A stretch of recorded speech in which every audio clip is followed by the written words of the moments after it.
एका सुंदर तरुणीला तिच्या मित्राचा फोन येतो आणि तो मित्र तिला सांगतो की माझ्या भाच्याचा वाढदिवस आहे, एका हॉटेलवर सेलिब्रेशन आहे, तुला त्या ठिकाणी यावं लागेल। आता त्या मुलीला, त्या तरुणीला सुद्धा वाटतं की आपल्या जवळचा मित्र आहे आणि त्याच्या भाच्याचा वाढदिवस सेलिब्रेट करायला आपण त्या ठिकाणी गेलं पाहिजे।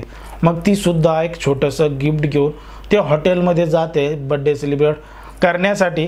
पण त्या ठिकाणी जास्त काही मोठं सेलिब्रेशन नसतं, अगदी छोटीशीच पार्टी असते आणि त्या पार्टीमध्ये हे सगळं काही कोल्ड ड्रिंक वगैरे सगळं काही घेतात आणि ती पार्टी एन्जॉय करतात। हा जो मित्र होता तो मात्र तिला त्या ठिकाणी राहण्याची विनंती करतो, कारण की तिची तब्येत अचानक बिघडलेली असते। नेमकं काय घडलं होतं त्या तरुणीसोबत, तिची तब्येत अचानक का बिघडली होती आणि कुठलं आहे प्रकरण, हे आपण सविस्तर पाहणार आहोत।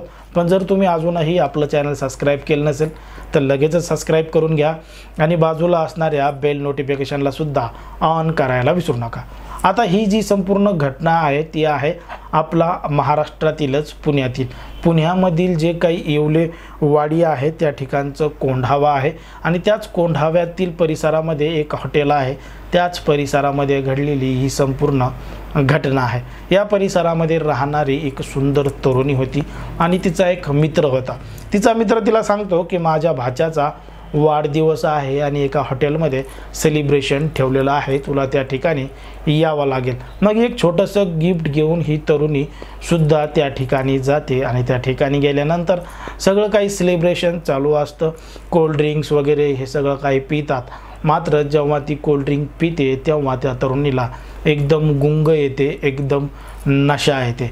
मग त्या ठिकाणाहून सगळेजण गेलेले असतात आणि ही जी तरुणी आहे ती एका बेडवर झोपलेली असते आणि तिच्या बाजूला तिचाच मित्र झोपलेला असतो आणि तिच्यासोबत नको ते कृत्य करतो। जोपर्यंत त्याचं मन भरत नाही तोपर्यंत त्यांनी त्या तरुणीला सोडलेलंच नसतं।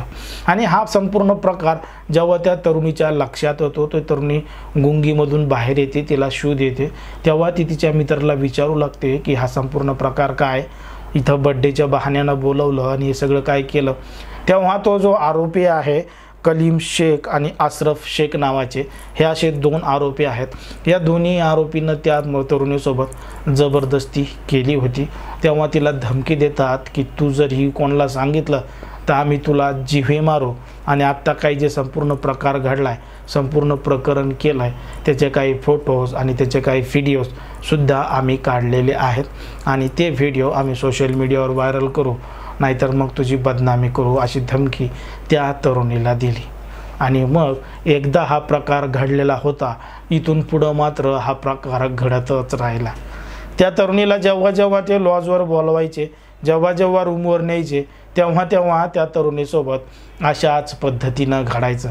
कारण की आपण वारंवार आपल्या प्रत्येक व्हिडिओमध्ये सांगत असतो की एकदा तुम्ही अन्याय सहन केला की मग ती अन्याय तुम्हाला सहन करावाच लागतो आणि मग जेव्हा वेळ हातातून निघून गेलेली असते तेव्हा पोलीस स्टेशनमध्ये जाऊन तक्रार दाखल केल्यानंतर सगळं काही घडत असतं। तसंच या तरुणीनं सुद्धा केलं। पहिल्यांदा तिनं ही गोष्ट सहन केली, त्या आरोपींना काहीही बोलली नाही, त्या पाहिजे तसा विरोध केला नाही। मग ही घटना घडत राहिली आणि तिच्यावर अन्याय अत्याचार वाढतच गेला। बघता बघता बरेच वर्ष हे संपूर्ण प्रकरण चाललं। पण आता जेव्हा जे दोन आरोपी होते तिला सतत परेशान करायचे आणि सतत वेगवेगळ्या ठिकाणी बोलवायचे। आता मात्र ती तरुणी कंटाळली होती या संपूर्ण प्रकरणाला आणि मग तिनं पोलीस स्टेशनची धाव घेतली आणि पोलीस स्टेशनमध्ये जाऊन या दोन्ही आरोपीविरोधात गुन्हा दाखल केला, तक्रार दाखल केली। पोलिसांनी सुद्धा या दोघांना ताब्यात घेतलंय, कसून चौकशी त्यांची करत आहेत आणि आता ते जेलची हवा खात आहेत। पण जर आपण पाहिलं तर समाजामध्ये, देशामध्ये आणि राज्यामध्ये कशा पद्धतीनं कोण कशाचा गैरफायदा घेत आहे, आपल्या जवळचे नाते गोते, मित्र मैत्रिणी यांनाच कशा पद्धतीनं फसवून बोलवलं जातं आहे, नको त्या ठिकाणी बोलून नको ते कृत्य केलं जातं आहे। म्हणजे विश्वासाचं जे काही नातं आहे ते सुद्धा समाजामध्ये राहिलं आहे का नाही असं देखील आपल्याला या घटनेवरून वाटू लागतं। एकंदरीत या संपूर्ण प्रकरणावर तुम्हाला काय वाटतं हे अगदी स्पष्टपणे सांगा आणि अशाच पद्धतीचे नवनवीन व्हिडिओ पाहण्यासाठी आपल्या चॅनलला लगेच सबस्क्राईब करून घ्या। धन्यवाद।